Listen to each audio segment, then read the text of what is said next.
Hello there guys, Pilot Boy 94 back again, trying to get more videos out on a regular basis. Here I am again, sorry. Train simulator. It's been a long time since I've done a train simulator video, but here's a scenario that I've built from the Norwich, or should I say the Norfolk branch lines add-on from Armstrong Powerhouse. So today I've just used their standard stock 37. Got 37 422 on the front, which is a unbranded locomotive painted in blue.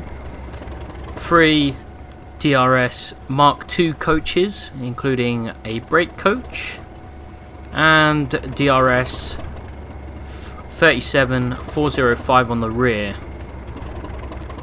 These services ran last year, 2015, top and tailing. Today I've put this on the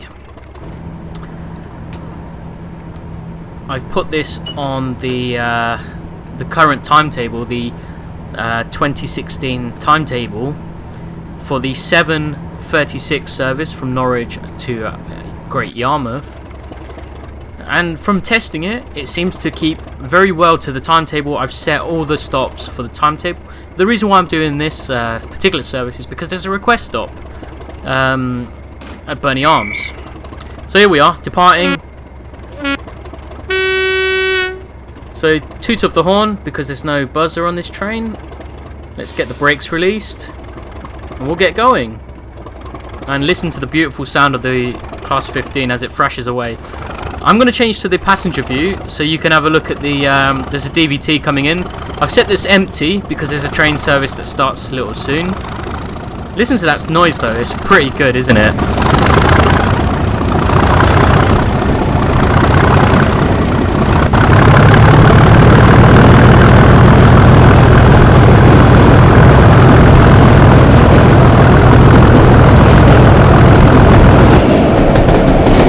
I love that. It's just amazing the sound that it makes. I mean, the sound of the Mark IIs alongside with the 37 just makes it perfect, and the 37 noise is pretty amazing. Come back into the cab. I'm not really a big fan of the cab noise. I like the exterior noises, but I love this route. There's so many things to love about it. Gives you a lovely feel of what a branch line feels like, especially here in Norfolk. This line. Oh, here we go. There's a 156 I've set here, which is a timetable. All trains on this are timetabled apart from the empty stock working. There's a 153 sitting in the on the exit roads of the depot here, but there's a lot of things to love about this route. I mean, this particular service in real life goes right through the Broads, and the Broads is such a nice place to go. I mean, if you're ever thinking about a holiday in the United Kingdom or somewhere within the UK, I would recommend the Broads. You can hire out a boat, a good couple of days, and you can just go sailing across the Broads, and it's a beautiful scenery. I mean, even from the train, it's really nice. I'm just going to go to the exterior view so you can hear the engine again as we thrash up to 60 miles per hour, and we're still under the overheads as we exit Norwich. But soon after where those washer pants are, it sort of ends. But there's a lot of things I really do love about this route. I mean, you've got the semaphore signals, which are fully animated, which I'll show you when we get close by. I mean, our next stop is Brundle. It's our first stop on this service at 7:45. Then the stop after that is Cantley, then Reedham. Then we turn off the main Lowestoft line, and then we go to Berny Arms, which is, like I said earlier, a request stop, and then after that will be Great Yarmouth. I mean, the reason why I did this route is just because apparently the guys at Armstrong Powerhouse have sorted out the physics of the Class 37. So I wanted to see how that would, like, you know, go within a normal service. I mean, this particular timetabled service is normally set for one of the Sprinter units, whether that be a 156 or a 153 Sprinter. But when I started testing this route with these locomotives, and they were according to the Armstrong Powerhouse documentation, they claim that they had reworked the physics to make it more realistic. It works really nicely. This route is amazing though, because you've got the mix of continuous welded rail and joint track. So at the moment we're going over joint track. You can hear the joints as we go along every single joint of the track. And one of the things you might not know about me is I did a little bit of track maintenance training, so I've been one of those guys on the sidelines. I recently asked someone that I know who's creating a route at the moment on Train Simulator if he knows anyone who could create, I mean, I'm asking you guys as well, if you create routes. I mean, I create scenarios, but I would love to have more workmen, because there isn't enough. It's like you don't have a lookout. You just have a standard guy who puts his hand in the air, or another guy who picks up the phone, which is fine. But I would love to set up a lookout, because I know when I drive on the West Coast Main Line on Train Simulator from I do the Overshout, and that route, there's quite a few curves, and if there were workmen on the track, you would normally have a lookout. A lookout is required for any work that's carried out on curves, but also for work that requires more than 2 people. They would always have a lookout, and the lookout normally has a blue and white checkered flag, which they hold up. So for me, like let's say here in the Class 37, I'm looking at my cab, driving along, I see them, and as soon as I see them, I will toot my horn. 2 tones, you go 2 tones like that, and when the lookout acknowledges your signal and sends a signal to the workman, you toot it again to acknowledge that you have heard them. It's common practice on Network Rail, and that's what I learned during my training as well. And we did do physical training on the Knee Valley Railway. If you didn't know, I live in Peterborough. That's another reason why I'm doing this route, because I'm quite familiar with the Lower Stough Yarmouth services. I've been on them a number of times throughout the years, even as a child. And most recently, I think it was in 2014. So I'm probably due to go up on these lines at some point. So as we come up close to Brundall now, we've come past Brundall Gardens. I'll do a run-by shot, actually, so you can have a look at the train as it passes. This was the formation that they had in 2015 when they were running the loco stocks. I don't know if they will be loco hauling this year, but if they are, I'll probably go head down there. But I recently found out as well, DRS is doing loco haulage on the... They're doing loco haulage still on the Cumbrian coast, and they've got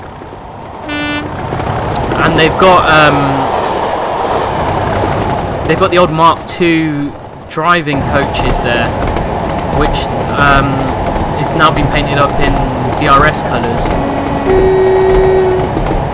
And so I only found that out because I was looking to find out some diagrams for loco haulage for this year, just to see what's around, give me an idea of where I could go, possibly get some photos as well. I mean, I'm a photographer, you know, and so for me, train pictures are amazing, which is another reason I'm going down to Dawlish. I'm going for the day out in Dawlish to hopefully get some really good photos of the trains going down the seawall there. So now we're approaching into Brundall, and you can see the semaphores now. I'll go to the exterior shot. Here you can see there's a semaphore here. This is what they would call the approach home, because it's the one that sort of brings you into the section. Our next signal which is at the foot of the platform, which would be, in this case, it's a central home. It's the one that protects the platform and trains in the platform. Then you've got an exit home, which sits, you know, just after. Although in the case of Brundall, there's a junction, which is the Acle, the line to Yarmouth, but via Acle, because if you didn't know, there are 2 routes over to Great Yarmouth. One of them being the one I'm doing, which is where most trains go, and then you've got the Acle route. So as we come to a stop here at Brundall, you can hear the squeaks of the brakes of the Mark IIs, which is really nice. And I'll go to the exterior shot and open the doors. Listen to the 37 idle, which, in my opinion, the 50s, 60s sort of brought in this really good era of diesel locomotives. I mean, this was English Electric Type 3, I think, but quote me if I'm wrong. I am into the trains, but don't really know the pre-top stuff too well. And I like what Armstrong Powerhouse has done with these Mark IIs. They're very highly detailed now with this new update. I mean, I already have Armstrong Powerhouse's Mark IIs, but they were from the old digital traction models, so not much had been done in however many years they've been around. I mean, you look at this. This is the guard's compartment, the brake van with the guard's compartment. It says guard private. You come inside though. There's quite a lot of detail. You've got the guard's compartment here, which has nice windows, and then it's got the brake area where they would store luggage and whatnots, and it's very highly detailed. I can walk into the passenger cabin here. Look how detailed this is. There isn't even a passenger view inside, but yet they've put the detail on. I like the passenger view though on the Mark IIs, on these particular Mark IIs, because it's out of the window of one of the coaches, which is really, really nice, because in the case of what you've already seen, right behind the locomotive, so you can hear the thrash of the locomotive. So here at Brundle,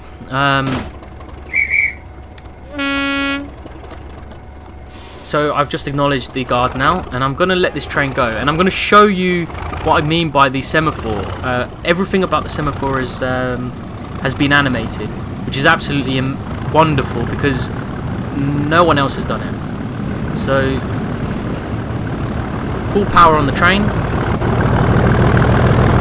as the rear locomotive departs, red lights on, which is a good sign. I'll come up to the signal gantry here, and I'll show you what I mean by fully animated. Right, you can see, I don't know if you can see, but there you go, the whole thing moved. It's pretty cool, pretty amazing. And then you can see the same thing on it, and I love the sound that they make, that clunk as it drops. And here we go again. How nice is that? They actually put in a lot of detail, and you don't find that very often with Train Simulator really, at the moment. I mean, one of my favourite routes when it comes to detail, apart from this one, is the West Highland line extension, Fort William to Mallaig. That line for me is very highly detailed. I love the 37 that Thompson has put in that. That's Thompson Interactive. And it has the in-cab radio, I don't know what they call it, the radio signalling system. And it works nicely. You can even assign a train a number. So if you are one of those, like myself, a scenario editor, you can assign a number to the train, which gets transmitted, which is pretty cool. And you accept the token, because in the case of this though, there's no token system in place, because on the single lines sections, which I'll show you after reading, they work on an absolute block system, which is basically one train in the section at any one time. I mean, I'm sure there are videos around that explain how the absolute block system works, and it's how the whole railway systems across the world sort of work. And that's why we have signals, because the signals protect and they split sections, and the absolute block basically says each section is blocked, or should I say a section is blocked if the signal is red, and therefore the absolute block system is in place, because there is a train in that section, no other train can use it. So here we go, we're passing a station here. It's Beckenham, and it's an RSPB station. Only a few services a day actually serve it. More on weekends, because I had a look at the current timetable. There's more on weekends that cover this station. So we're coming over the jointed track again, and I've decided to put myself out on the passenger view. And if I admit it, I have done this a few times, stuck my head out of standard trains, both on reserve railways and on the main line. I mean, I love this as well. Look at the movement in the train, it's swinging side to side like it would on joint tracked railways. And if I zoom down the train, you can actually see each individual carriage is moving, so this route is the perfect sort of secondary line route. I mean, someone, should bring this sort of level of detail into the main lines. I mean, I know it will be a frame rate killer, pretty much will be in terms of most systems around. I mean, I am on a, say, medium to high-end gaming system, a system that I built myself, and I'm running here while recording 26 frames per second. Most people, I normally, without recording, would be hitting about 40, 45, but because of the recording it takes away a bit of performance. But even that's not too bad. I mean, the AWS sound, there you go, I love that ring. And Armstrong Powerhouse, I've downloaded and bought a lot of their sound packs because, me personally, the sound is important to me. I love the sound. So as we approach Cantley, there is a crossing coming up, so I just whistled past the whistle ball, so I'll blow my horn. 2 tones. Although I have noticed in recent years, going on the train, most railway operators tell their drivers to only use 1 tone, which I find really odd, because I saw a instruction video about why they have 2 tones, and it's so that they can distinguish the sound of the horn to, say, the sound of a horn from a car. But anyway, here we are approaching Cantley. This is a good approach here. At 20 miles per hour as you hit the end of the platform. It's a long platform. And then should stop at the stop board, which is at the end of the platform on this side. And we'll just ease the stop, as I always do. I always ease off the brake pressure to make it as smooth as a stop as possible. And there's the stop board. And there we go. Open the doors. Stick my head out, as a driver probably would do on this route, because there's no cab to guard communications on these locomotives. So here we are, Cantley. I love these signs as well. Look, it's got Norfolk County Council, it's got the Wherry lines on there, which is really nice, and the sound of that 37, you can't beat that. And I'm gonna put this free camera nice and low, about here, put it like that, and then you can watch and listen to the noise. I'll get rid of the, just listen.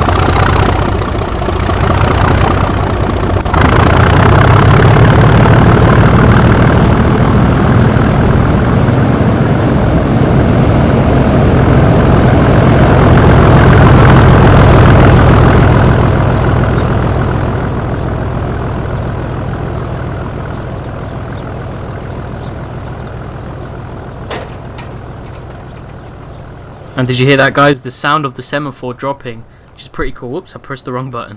Let's go back to the cab and listen to that noise. And there we go, I'm at the passenger view again.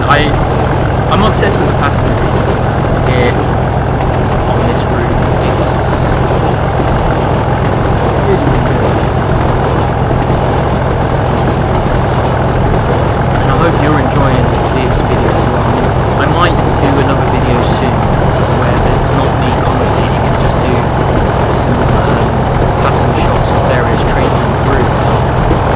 Because I also want to do a scenario that involves me the London bound trains, local haulage. But I've been, because I don't like the 47 that's available on the train simulator. I don't like the standard 47. It's a bit of a, for me, it's not detailed enough sort of thing for me to sort of do a video on, and plus the braking system on it is absolutely horrible. But I have been testing with the Class 47 because DRS was the ones who were contracted in for the local haulage towards the end of the period, because I think it was only 2 years ago when the last direct trains from London to Yarmouth happened, to Great Yarmouth. And so I think I would love to do a scenario that involves me hauling one of those services. But like I said, I've been testing with the Class 57, which is the closest thing I have to a good 47. But repaint wise, I can't find a decent DRS repaint. The one that I downloaded from UK Tracing doesn't seem to be working properly. So maybe I'll try to fix it. I mean, I like this. You come up to this signal, this home signal here. There we go. It changed as we get closer because the signaler was setting up the route for us, making sure that it was all clear. I assume that's how it works.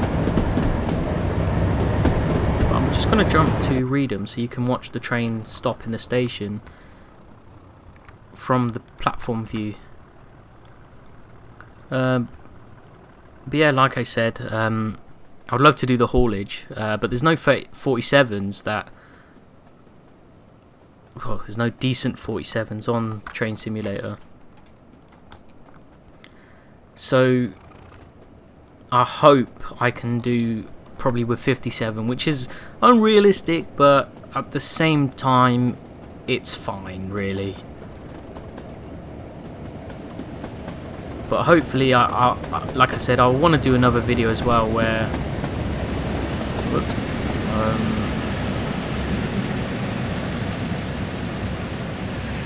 Went a bit too quick there. But yeah, like I said, I want to do a video that involves me... well, not involves me, but where I don't do a commentary for this route, where it's mostly run by shots. And shots like this, where you're at the train station, the train comes in, a train departs, because this route has a lot to offer for those sort of clips. There's a lot of detail. I mean, look at the track work here. You can actually see the clips on the track here, which again, like I said, I've done track maintenance work, so I have worked on those sort of systems. I'm just going to jump over here because the signal sits really low on this side. Actually, I might move the signal forward. Timetabled as well is there will be a 170 turbo star coming through Reedham. So as we depart, I'm just going to cut off the power at 15 miles per hour because the junction here is 50 miles per hour. But you can watch the signal as it drops, as the train gets further away, and as the noise slowly progresses. I love that as well. The Doppler effect on this is absolutely amazing. They've really implemented the Doppler effect really nicely. And the signal drops. So here's what I'm going to do. I'm going to come here because on this side you'll see a turbo star as we turn towards Berny Arms. Again, a Resquest stop, very small platform, and I'll show you that when we arrive.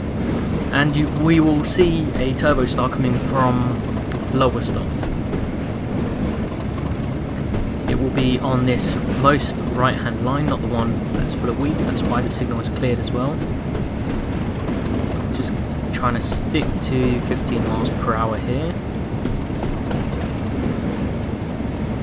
You can actually start to see the turbo star over there. I'm just going to zoom it in a little bit.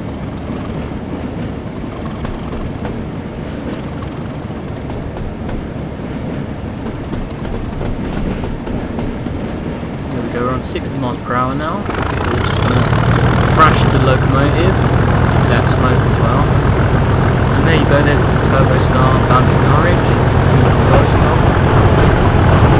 and I got the repaint that says Umbrella Great Wrangler, which is better than just the Great Wrangler, because that's how they branded the trains now on this beautiful line. So as we turn away from the Lowestoft line, which is heading over there to the right, and where the swing bridge is now, we turn towards Yarmouth. Again, we're still through the Broads. This whole line from Norwich to Great Yarmouth via Berny Arms is all. Basically, once you leave Norwich, it goes under the Broads. If you look at it on the map, you can actually see how big the Broads are. Very, very big. Like I said, it's a great place to take a boat. They do boat hires in certain places. I think Reedham does some boat hire. I love that rundown. You know, I'm sorry if I'm going off topic. I keep doing that when I'm making these videos. I love that rundown. So when you go from 100% on the throttle to 0, you get the cut off. You know, the engine just cuts out. It's pretty cool. There's not much for me to say now, really, but I'll keep talking just to let this video sort of run by. Now we're hitting a jointed track section. Let's go for a run by again. Oh, I've messed that up. There was a crossing over there which I could have used. But, you know, here's a nice run by shot of the top and tailing 37s. Sound is amazing, right? Oh, there's a crossing coming up here.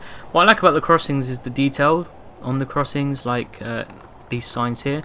So, like I said, I want to do some shots where it's run bys like this. I mean, I could easily do it with the crossings because you've got these signs, so you can see the trains going past. And one of these signs advising the trains.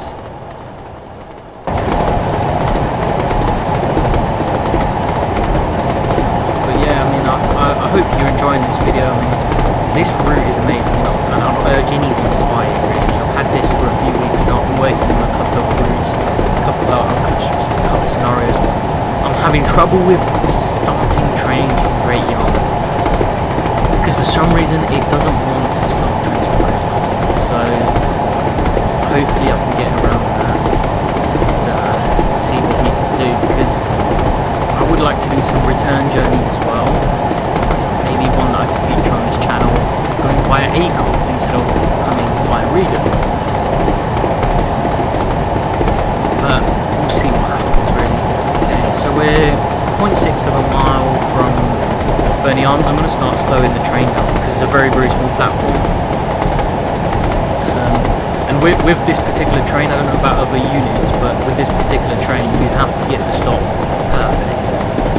One carriage must be on the entire platform as the doors will open. But I've set it so I am picking up and dropping off passengers. Because it's a request stop, I haven't set a time or anything, but according to the information on the simulator, I should be arriving at 1 minute past 8, which is what it's timetabled for arrival, 1 minute past 8. But like I said, it is a request stop. There is someone on the platform. Just toot the horn, and as we arrive, get out so we can get a better view of the train. So this is a really short platform. We've got to get the stop perfect, or else the simulator won't let you pick up or drop off. So I'm going to try for this first carriage here. That seems good. Yes, I got it first time. The first time I did it, I was thinking, oh, what's going on? Why isn't it opening the door? But I'll show you, like, this area here where the white line is basically the platform. And you can see it just fits the Mark II carriage here. So I don't know what the 156 would be like or the 153. You can see there's one sign, one little shelter, and then there's this lovely sign here which looks like it's made of metal, but I've never really seen this station for real, so I wouldn't know too much about it. As per usual, that sound effect, so toot the horn and let's go. Final stop, Great Yarmouth, platform 2, which is where pretty much all the trains go to. And even local haulage trains, because it's got the runaround facilities. Just gonna throw up to 100%, let it climb up to 60 miles per hour, and then I'll cut off the sound again. So you can listen to that cut off sound, because I absolutely love the cut off sound. For the last time, because there's no other time now where I will be thrashing the locomotive and cutting off the power. So here we are again, back on the train. Lovely view. I love the sheep. It's nice that they've added that sort of detail. There's an interesting, actually, like bridge thing on this line, and there's got some windmills as well. I mean, this area of the United Kingdom is very, very flat. It's a bit like, the best way to describe it for anyone outside of London is, you know anything like the Netherlands, it's like that. It's mostly reclaimed land from the sea. Hence why the railway actually sits a little bit higher.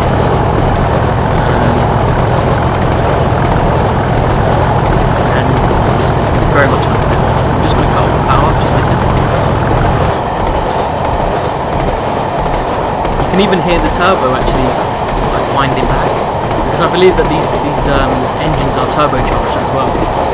I'm just gonna jump forwards because there's this interesting little crossing here, and you can see that there's a building. You can see, look, there's a bridge, then there's a crossing, but there's a building here on top of the bridge which goes over this railway, that goes over this water, sorry. I'm just going to set the camera about here, so you can actually see the signs. So stop, look, listen. If you live in the UK, you would know those signs. You should be quite familiar with them.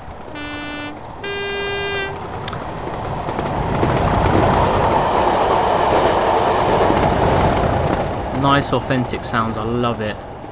It's what makes the simulator really. And look, there's an old windmill here without the blades on it. The detail of this route is amazing. Even the foliage is really nice. It's sort of, you've got that thickness in it. So, I mean, this is set up for springtime, so you can see some of the trees that haven't quite got there. Like that one we just passed, it hasn't quite got leaves growing back there, because it's normal. It's a shame about train simulating the sun. The sun could be better. I mean, we are on 8 o'clock in the morning, so the sun is about here, but you can barely see, you can't actually see it. You can't tell that there's a sun there, apart from looking at the reflection in the water. But I've set this with 3D cloud. You can see the clouds there. It looks actually quite nice with the 3D clouds, but it seems like they're following me instead of actually evolving. But they look good anyway. So we are now 2 miles away from Great Yarmouth. Was that me coming under a cloud? I have no idea, because the train simulator graphics engine doesn't cope well with the light changes and stuff like that. Oh, something happened there. I don't know if you saw that, guys, but it looked like a cloud was sort of coming in and out. But we are slowly getting closer to Great Yarmouth now. There's a 50-mile-an-hour restriction coming up, so we'll start to slow down soon. And there's a whistle board. You can hear that from the outside. It's really nice, isn't it? And you can actually start to see the line from Acle as well, coming up to on our left-hand side of the train. And where the 50-mile-an-hour board is where the railway joins together for the last mile into Great Yarmouth train station. And we're now back on jointed track as the Acle line comes around, and again jointed rail line again, sorry. So as we come up, we have an approach board, approach signal, and you can see the river's called here, but you can see how it's all another whistle board, and there's the approach signal to the station. You can see the one on the left is for the Acle line, and the one on the right is for us on the line by Berny. So I'm just going to slow down to reach this 15-mile-an-hour speed restriction. I love the dot matrix displays here as well. They're really, really nice. See, look, you can see the two there, nicely displayed. To be honest with if I was going to edit the King's Cross line, King's Cross to Peterborough, at King's Cross Station, they actually have those displays on at the foot of the platforms and at the start of the tunnels as well, and it tells drivers what route they're going to take, and it's a lettering system A, B, C and B. And also for trains coming in from the tunnels, it tells them what platform. Well, I think it's more for the platform staff to know what platform the train is going to come into. Here's a thing I like about this route as well, is these the ground signals here, the ground disc signals, which is really nice, and they're nicely detailed like the semaphores are. And I don't know if this will change, but I think it does change once the train clears the section. But as we arrive into Great Yarmouth on this morning, bit of a hazy morning. There you go, it changed, and you hear the noise as well. It's quite nice. So I'm going to go back to the passenger view. So we're going to go into platform 2, which is over here. You can see the signal box as well. And there's the road alongside here, which I have been on that road several times in the past, because there's a bus that goes from Peterborough, where I live, to Yarmouth and Lowestoft, which goes down this road here on the left hand side of the station before arriving into Yarmouth. So yeah, anyway guys, coming up to the end of the route. We are about 4 minutes early, because in the timetable it's supposed to arrive at 12 minutes past 8, and you can see on the clock on the left hand side of the display it's 8 minutes past 8, so we're very early. And you can see that these platforms are really long, so they're ideal for the, I mean, this is the same with every seaside resort really. All those seaside resorts have really long platforms designed for the back in the day, steam days, when they did specials, you know, from the capitals like London, Manchester, Liverpool to the coast, so people could go on their summer holidays. And we come to a stop just at the foot of the buffers, and we'll open the doors for the final time, and we're at Yarmouth 4 minutes early.